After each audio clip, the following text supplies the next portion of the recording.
The metallic crackle of electricity pierced the morning air, followed by a thud that seemed to echo through the marble halls of the Jefferson County Courthouse.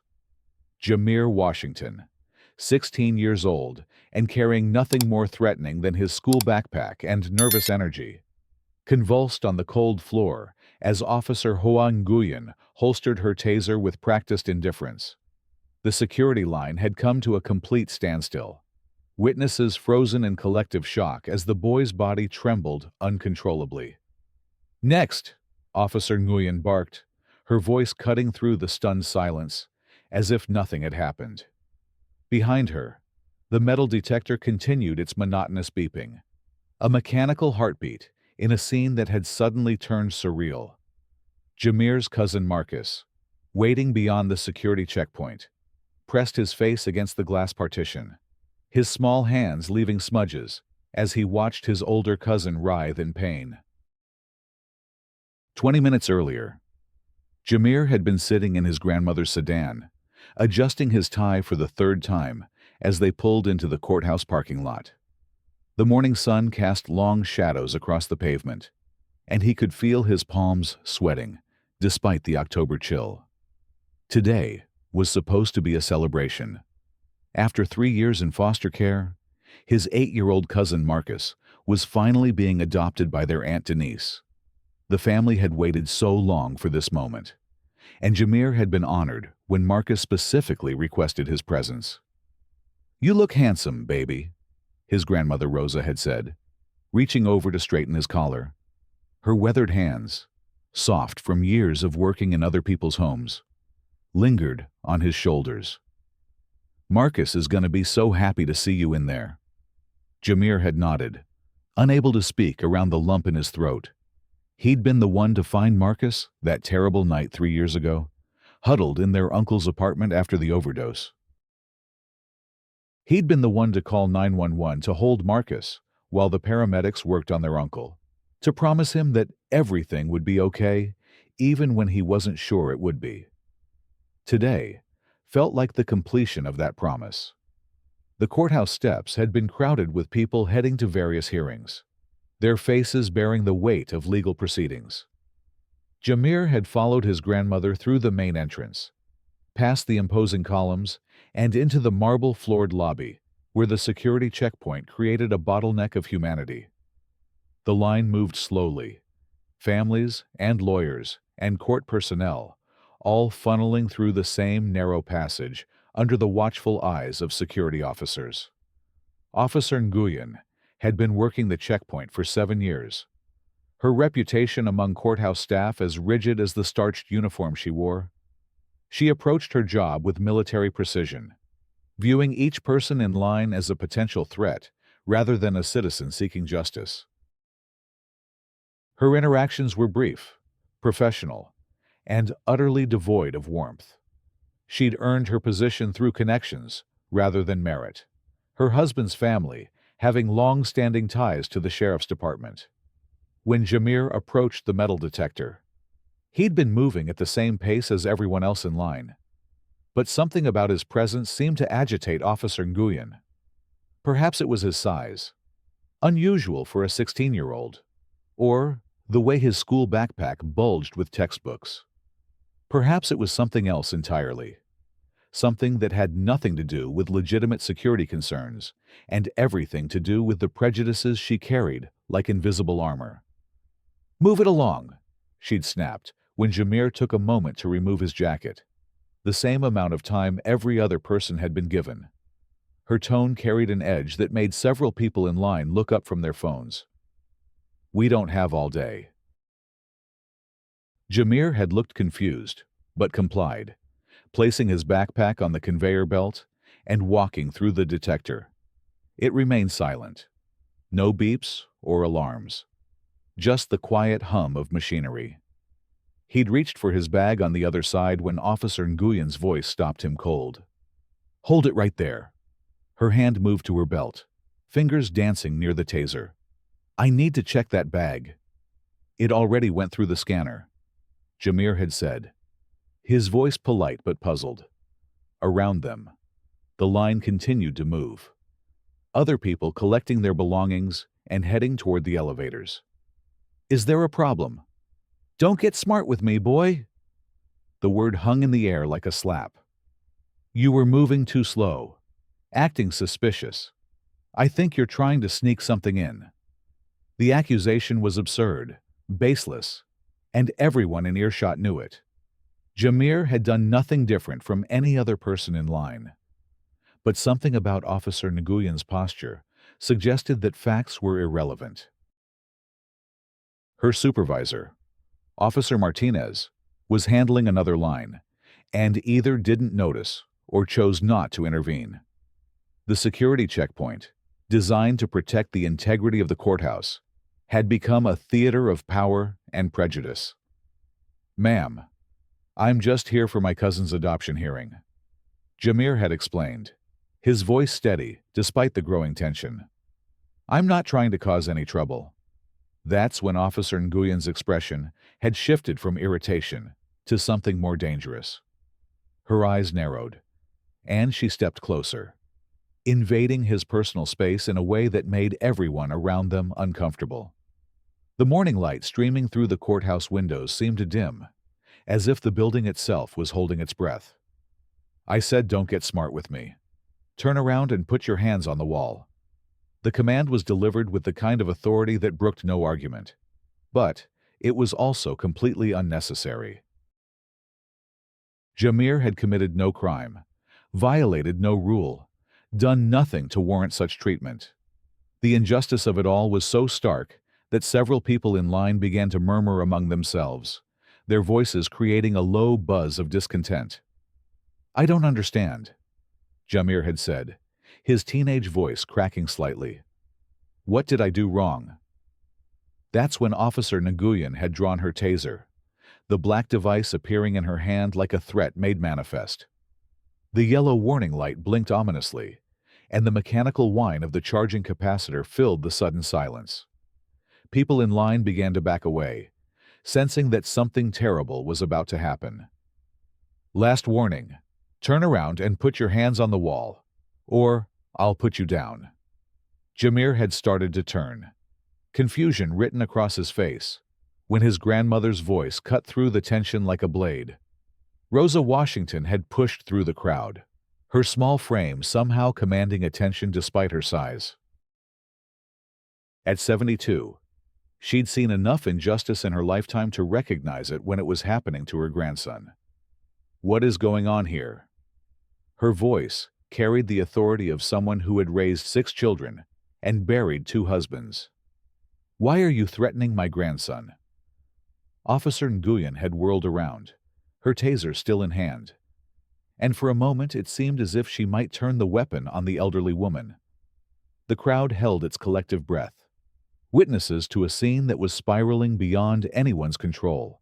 In that instant, with tension crackling through the air like electricity, everything changed. "He's resisting," Officer Nguyen had declared, turning back to Jamir with deadly purpose. "He's not complying with lawful orders." But Jamir hadn't been resisting. He'd been confused, frightened, and trying to understand why he was being treated like a criminal when he'd done nothing wrong. The distinction was lost on Officer Nguyen, who seemed to operate from a playbook where compliance was secondary to dominance, where the appearance of authority mattered more than actual justice. The taser discharge had lasted 5 seconds, though it felt like an eternity. Jamir's body had gone rigid, his muscles contracting involuntarily as 50,000 volts coursed through his system. The electrical current had made his teeth chatter, his vision blur, and his control over his own body disappear entirely. When it ended, he'd collapsed to the marble floor, his school clothes wrinkled and his dignity shattered. The aftermath was immediate and chaotic. Rosa Washington's scream echoed through the courthouse lobby, a sound of pure anguish that seemed to shatter the morning calm. Other family members, who had been waiting in different parts of the building, came running at the sound. Cell phones appeared as if by magic, capturing the scene as Officer Nguyen stood over Jamir's prone form with the casual indifference of someone who had just swatted a fly. "Somebody call 911!" Rosa had shouted, dropping to her knees beside her grandson. Her hands fluttered over his body, afraid to touch him, but unable to stay away. "He's just a baby. He's just a baby." Marcus, watching from behind the glass partition, had begun to cry. His small face was pressed against the window, his breath fogging the glass as he watched his cousin struggle to regain control of his body. The adoption hearing, that was supposed to be a celebration, had become a nightmare. And the boy, who had been his protector, was now the one who needed protection. Officer Martinez had finally appeared, drawn by the commotion. But his response was to support his colleague rather than question her actions. He'd begun directing people away from the scene, his voice carrying the practiced authority of someone used to controlling crowds. But this crowd was different. These weren't protesters or troublemakers. They were families seeking justice. And what they'd witnessed violated every principle that justice was supposed to represent. "Everyone needs to step back," Martinez had announced, his hand resting on his own taser. "This is a security situation." But the security situation had been created by security itself. The threat hadn't come from Jamir, an honor student who volunteered at his church and had never been in trouble with the law. The threat had come from Officer Nguyen's unchecked authority and the system that had given her a weapon without ensuring she had the wisdom to use it responsibly. As paramedics arrived to check on Jamir, the crowd that had gathered began to realize that what they'd witnessed was more than just an isolated incident. It was a symptom of something larger, a pattern of behavior that had been allowed to flourish in the shadows of institutional authority. The courthouse, a place where justice was supposed to be dispensed fairly and equally, had become a stage for its opposite. Maria Santos, a court reporter who had witnessed the entire incident, had been recording on her phone from the moment Officer Nguyen drew her taser. The video captured everything: Jamir's confusion, his grandmother's anguish, the casual cruelty of Officer Nguyen's actions.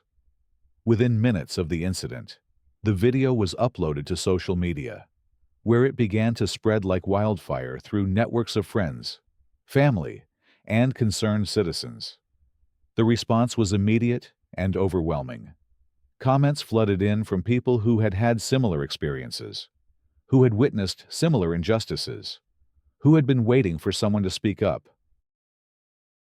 The hashtag Joshi Justice for Jamir began trending within hours, transforming a local incident into a national conversation about police brutality, racial profiling, and the abuse of authority. But the most significant response came from an unexpected source: Judge Patricia Williams, who had been preparing for the adoption hearing in her chambers, had heard the commotion and come to investigate. What she found was her nephew, Jamir, being helped to his feet by paramedics, while her mother, Rosa, held his hand and whispered prayers. The family connection that should have been a source of joy had become a source of pain. Judge Williams had worked for 15 years to reach her position on the bench, breaking barriers and overcoming obstacles that would have defeated someone with less determination. She'd seen injustice in many forms, but she'd never seen it directed at her own family, in her own courthouse, by people who were supposed to serve and protect. The personal had become political, and the political had become personal. "What happened here?" she'd asked, her judicial robes making her presence unmistakable. Her voice carried the authority of someone used to being obeyed, but also the concern of an aunt who had just seen her nephew brutalized. Officer Nguyen had recognized the judge immediately, and for the first time since the incident began, she'd shown signs of uncertainty. Her earlier confidence had evaporated, replaced by the realization that her actions had consequences, that her authority was not absolute, that there were people in positions of power who would hold her accountable. "Your Honor," The subject was not complying with security protocols, she'd said, her voice less certain than before. He was acting suspicious, moving too slowly, and when I attempted to conduct a secondary search, he became non-compliant. The explanation was a textbook example of how incidents like this were typically justified. A collection of vague accusations and procedural language designed to obscure the basic facts. But Judge Williams had seen the end of the incident, and she'd heard enough of the witnesses' accounts to know that the official version bore little resemblance to the truth. "This is my nephew," she'd said, her words carrying the weight of both personal pain and judicial authority. "He's here for his cousin's adoption hearing. He's 16 years old, an honor student, and he's never been in trouble in his life. What exactly did he do to deserve being tased?" The question hung in the air like an indictment, and Officer Nguyen's response revealed the poverty of her justification. She'd stammered about security protocols and suspicious behavior, but her words sounded hollow in the face of the judge's calm authority. The power dynamic had shifted, and suddenly the person with the weapon was the one who seemed vulnerable. Judge Williams had then done something unprecedented. She'd postponed the adoption hearing, ordered a full investigation into the incident, and personally ensured that the courthouse security footage would be preserved. But most importantly, she'd made it clear that this would not be swept under the rug, that there would be consequences for what had happened. The news of the incident and Judge Williams' response spread rapidly through the legal community and beyond. Local news stations picked up the story, interviewing witnesses and examining the broader issues of police brutality and racial profiling. The video of the incident became a rallying point for activists and concerned citizens who had been waiting for a clear example of systemic injustice. But the most powerful response came from an unexpected source: the legal community itself. Lawyers who had worked in the courthouse for years came forward with stories of Officer Nguyen's previous incidents, her pattern of targeting minority defendants and their families, her abuse of authority that had been tolerated for too long. The Jamir incident wasn't an aberration. It was the culmination of years of unchecked behavior. Attorney Michael Chen, who had practiced in the courthouse for over a decade, published an open letter describing his experiences with Officer Nguyen. He detailed incidents where she had unnecessarily detained clients, made racist comments, and created an atmosphere of fear and intimidation. His letter was followed by similar accounts from other members of the bar, creating a damning portrait of systemic abuse. "I've watched Officer Nguyen target people based on their race, their appearance, their perceived social status," Chen wrote. "I've seen her treat defendants' families with contempt, as if their presence in the courthouse was somehow illegitimate." What happened to Jamir Washington was not an isolated incident. It was the inevitable result of a system that has failed to hold its own accountable. The letter was shared thousands of times on social media, adding legal credibility to the growing movement for justice. But it was the response from the courthouse employees themselves that proved most significant. Court clerks, bailiffs, and other staff members began to speak out, sharing their own observations and experiences. The culture of silence that had protected Officer Nguyen for so long began to crumble. Meanwhile, Jamir was recovering at home, his body healing from the physical trauma, but his spirit bearing deeper wounds.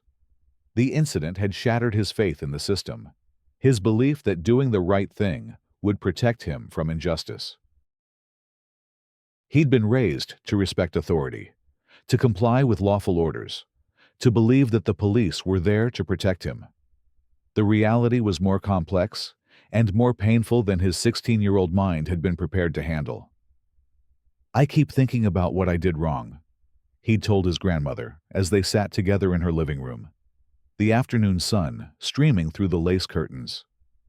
"I keep going over it in my mind, trying to figure out what I should have done differently." Rosa had taken his large hands in her small ones, her touch gentle but firm, You didn't do anything wrong, baby. Nothing at all. Some people in this world, they carry hate in their hearts, and they use their power to hurt others. But that don't make it right, and it don't make it your fault. The conversation had been interrupted by a knock at the door. Outside, a small group of neighbors had gathered, carrying flowers and food, their faces showing the solidarity that had been building throughout the community. Mrs. Johnson from across the street had brought her famous mac and cheese. The Martinez family had brought tamales. The Williamses from down the block had brought homemade cookies and promises of support. "We saw what happened on the news," Mrs. Johnson had said, her voice thick with emotion. "We wanted you to know that we're here for you, for your whole family. What happened to that boy wasn't right, and we're not going to let it just get swept away."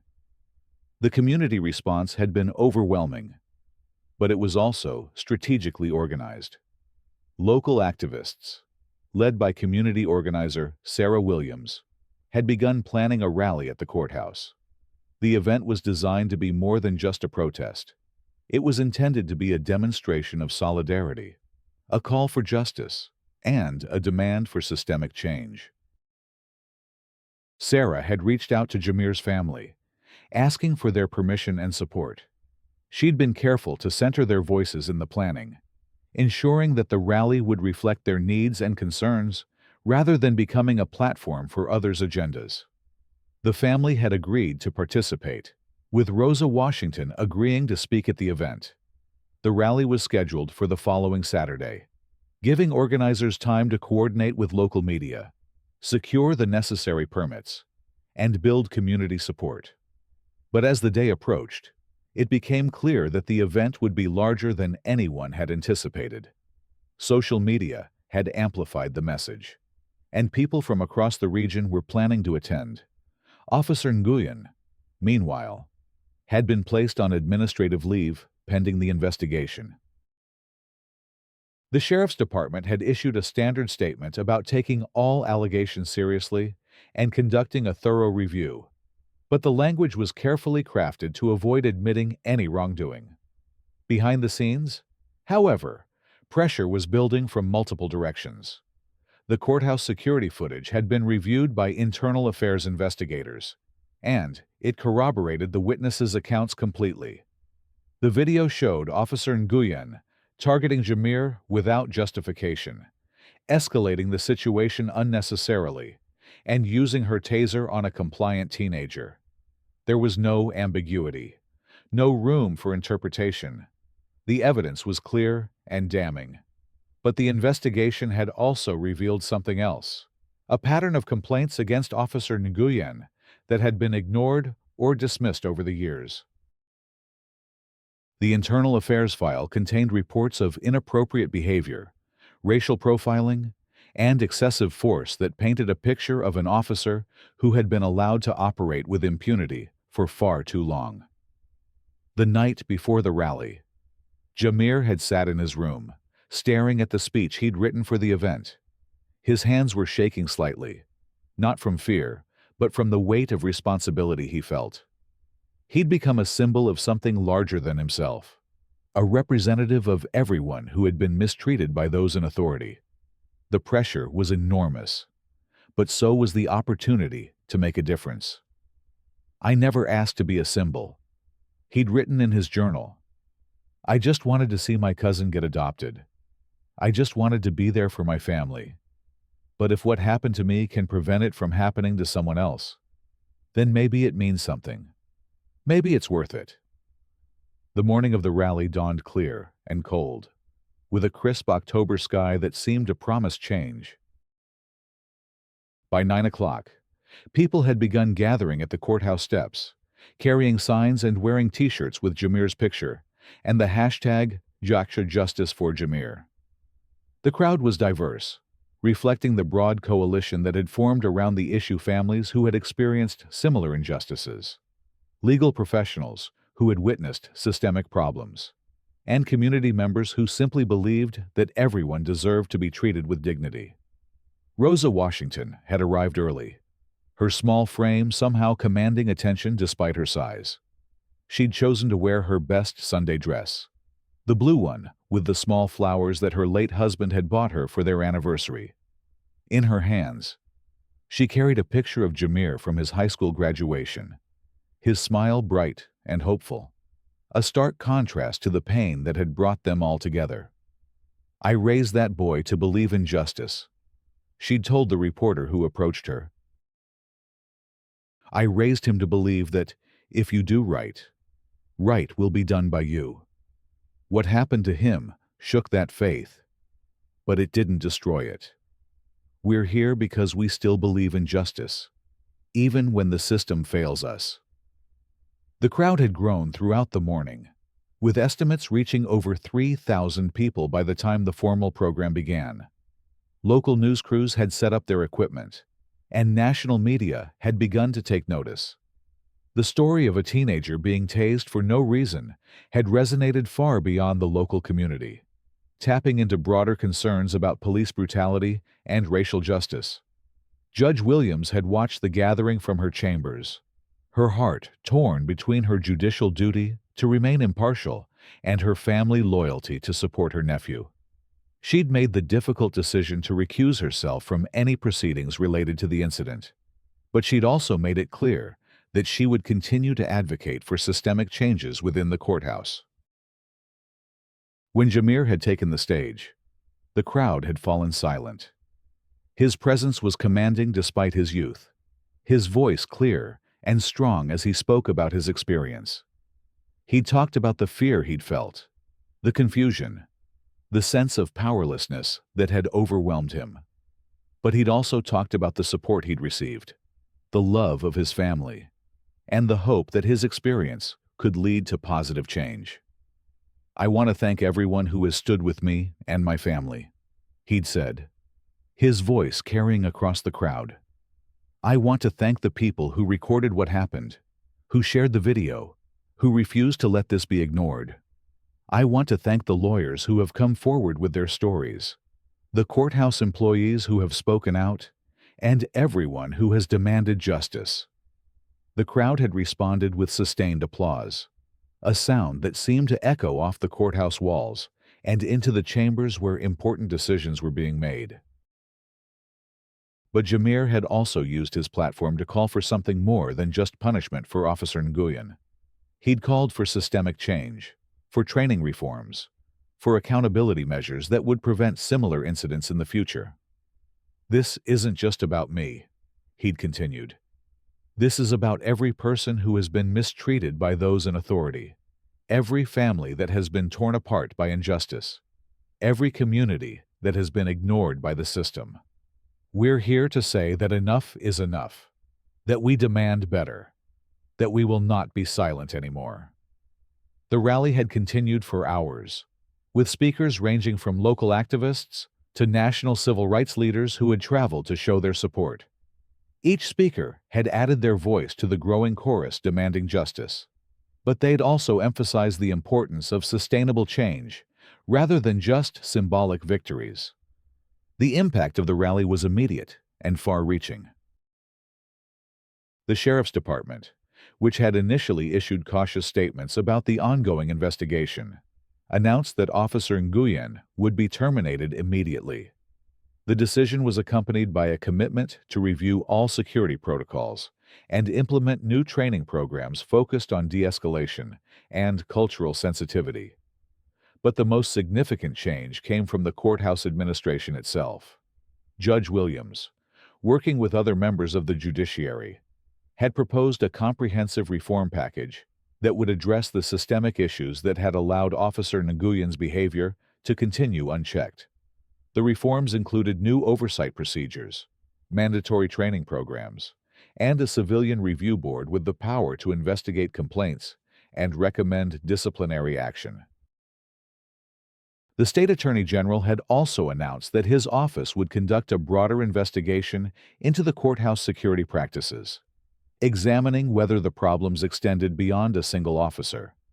The investigation would look at hiring practices, training programs, and the culture of accountability within the security department, for Jamir and his family. The aftermath of the rally had been overwhelming, but ultimately healing.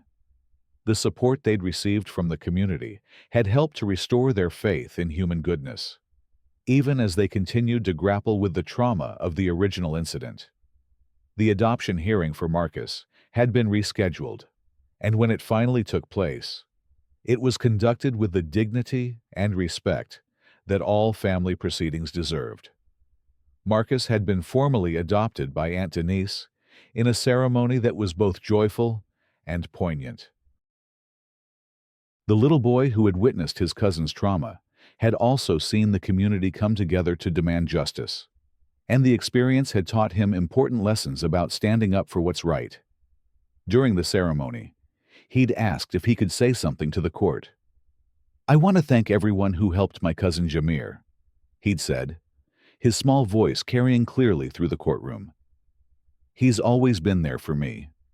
And now I know that lots of people are there for him too. I want to be like him when I grow up. Someone who stands up for what's right, even when it's hard." The words had brought tears to many eyes, but they'd also served as a reminder of why the fight for justice was so important. It wasn't just about correcting past wrongs. It was about creating a future where children like Marcus could grow up in a world that treated them with dignity and respect. Officer Nguyen had faced additional consequences beyond her termination. The district attorney's office had announced that she would be charged with assault and civil rights violations, marking the first time in the county's history that a security officer had been criminally prosecuted for excessive force. The charges sent a clear message that abuse of authority would not be tolerated, regardless of the perpetrator's position or connections. The civil lawsuit filed by Jamir's family had been settled out of court, with the county agreeing to pay damages and implement the reform measures that had been demanded by the community. But for the family, the money was less important than the systemic changes that would prevent similar incidents in the future. "We didn't do this for money," Rosa Washington had said during a press conference announcing the settlement. "We did this because no child should have to go through what Jamir went through. We did this because every family deserves to feel safe when they seek justice. We did this because it was the right thing to do." The reforms had been implemented over the following months, with new training programs for all courthouse security personnel, revised protocols for handling security incidents, and a civilian oversight board with real power to investigate complaints and recommend discipline. The changes were comprehensive and far-reaching, addressing not just the specific incident, but the broader cultural issues that had allowed it to occur. A year later, Jamir had graduated from high school as valedictorian, his academic achievements made even more remarkable by the adversity he'd overcome. In his graduation speech, he talked about the importance of turning trauma into purpose, of using personal experiences to create positive change in the world. He'd announced his intention to study law, with the goal of becoming a civil rights attorney who could help others who had faced similar injustices. "What happened to me was wrong," he'd said, his voice strong and clear as he addressed his graduating class. "But what happened after gave me hope. It showed me that people will stand up for what's right, that communities will come together to demand justice, that individuals can make a difference when they refuse to be silent. I want to spend my life fighting for that kind of justice, for that kind of community, for that kind of hope." The courthouse had been transformed in ways both visible and invisible. The security checkpoint still existed, but it was now staffed by officers who had undergone extensive training in de-escalation techniques and cultural sensitivity. The Civilian Oversight Board had received dozens of reports and had taken action in several cases, creating a new culture of accountability that extended throughout the building. Judge Williams had been appointed to head a statewide task force on courthouse security reform, using her experience and expertise to help other jurisdictions implement similar changes.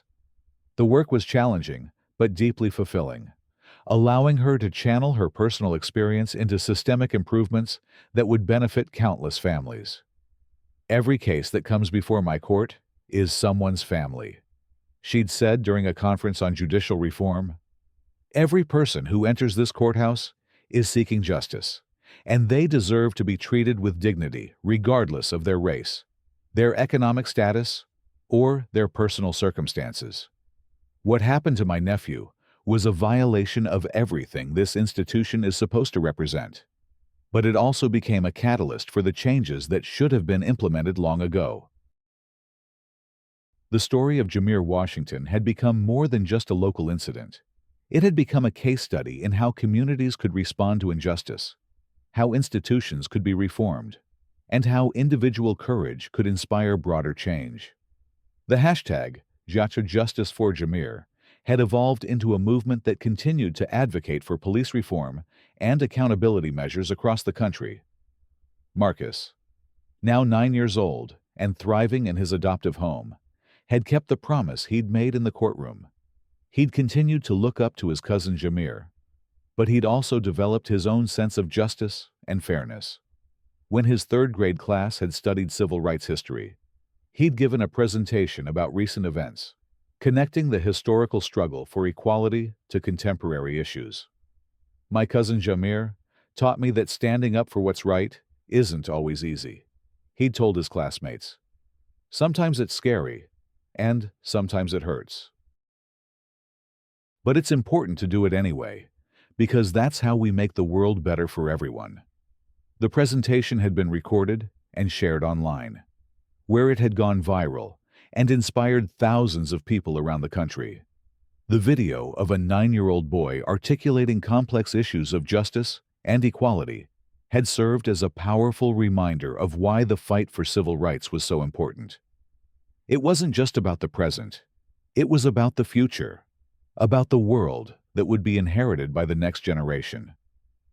As the second anniversary of the incident approached, the community had organized a commemoration event that would celebrate the progress that had been made while acknowledging the work that remained.